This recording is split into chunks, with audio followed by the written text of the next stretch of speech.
वैशाख मास में मार्ग से थके हुए और प्यासे मनुष्यों को जो लोग पानी नहीं पिलाते उनको त्रियोगनी में जन्म लेना पड़ा है। इस विषय में एक ब्राह्मण और छिपकली का प्राचीन इतिहास बड़ा अद्भुत है। इक्ष्वाकु वंश में हेमंग नाम का एक राजा था।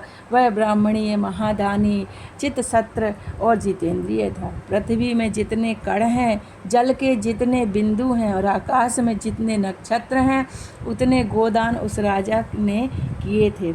उसने इतने यज्ञ किए थे कि यज्ञ के कुशों से समूची पृथ्वी कुशावृति हो गई। बहुत से ब्राह्मणों को उसने गौ, भूमि, तिल और स्वर्ण आदि से संतुष्ट किया था।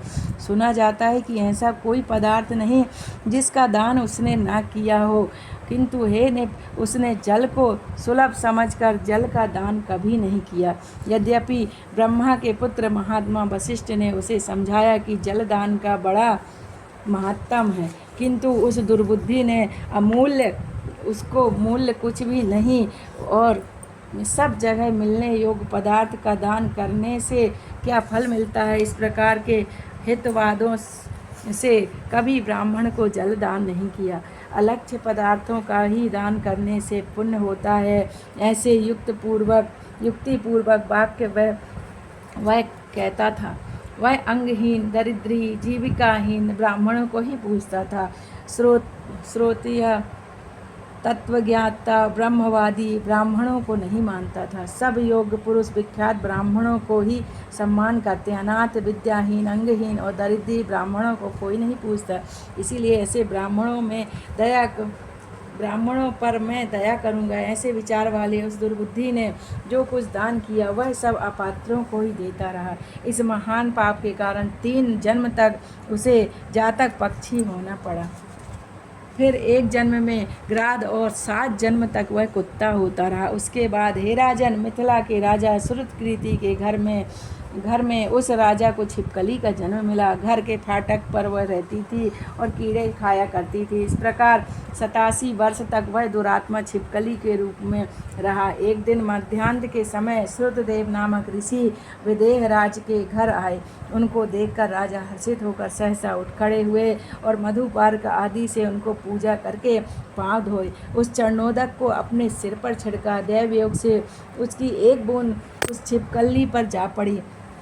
ऋषि के चरणोदक की बूंद पड़ते ही उसे पूर्व जन्म का स्मरण हो आया। अपने कर्मों का स्मरण होते ही वह दुखित हुई और उस ब्राह्मण से त्राहि त्राहि, रक्षा करो कहने लगी।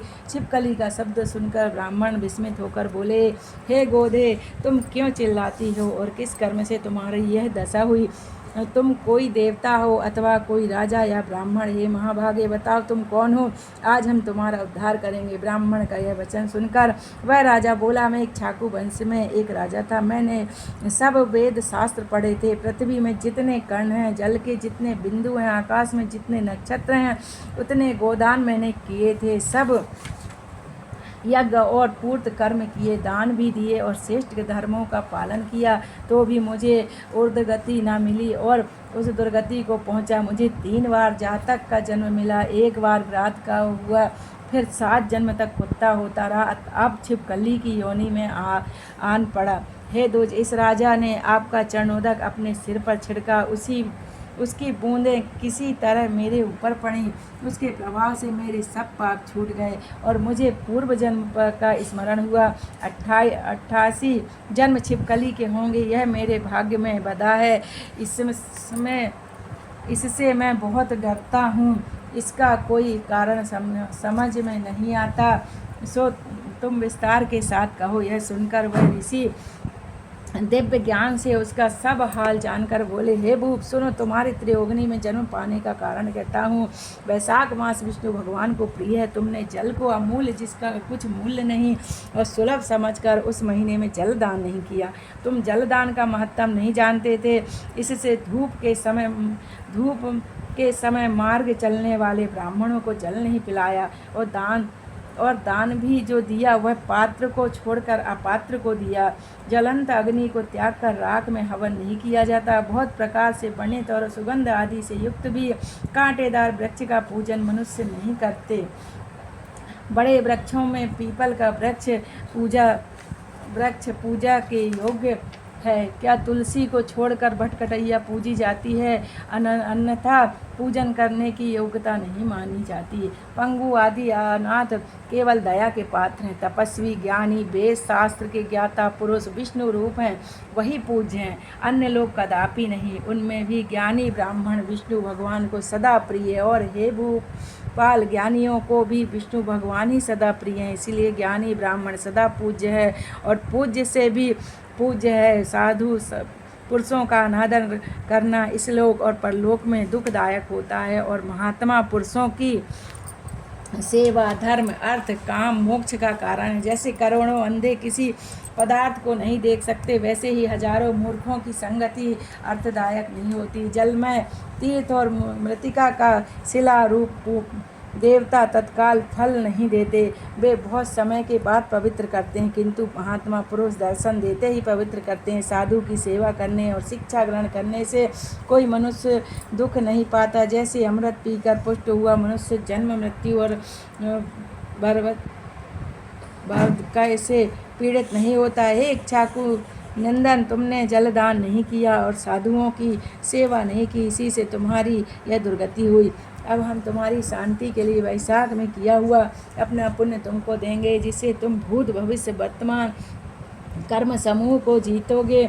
उस ब्राह्मण ने यह कहकर आचमन करके उसे एक दिन के स्नान का पुण्य दिया। उसी समय राजा के सब पाप नष्ट हो गए, और वह छिपकली का शरीर त्याग कर सबके देखते देखते दिव्य माला वस्त्र और आभूषण धारण करके दिव्य विमान पर बैठकर उस ब्राह्मण को परिक्रमा और प्रणाम करके आज्ञा लेकर स्वर्ग लोक को गया। देवताओं ने उसकी प्रशंसा की।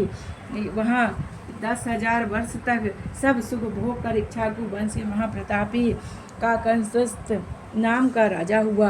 वह 7 द्वीपों का रक्षक, ब्राह्मणीय, साधु सम्मत, इंद्र का मित्र, विष्णु का अंश और महाप्रतापी था। उसने वशिष्ठ मुनि के उपदेश से वैशाख मास के संपूर्ण धर्मों का पालन किया, जिससे सब पाप नष्ट हो गए। दिव्य ज्ञान पाकर वैकुंठ धाम को गया। इसलिए वैशाख के धर्म करना सबके लिए शुभदायक है। यह आयु, यश और पुष्टि देने वाला, महापाप समूह का नाशक और पुरुषार्थ देने वाला है। इसे विष्णु भगवान प्रसन्न होते हैं। चारों वर्णों और चारों आश्रमों के मनुष्यों को वैशाख मास के महाधर्म करना चाहिए। बोलो श्रीमन नारायण भगवान की जय। राधे राधे।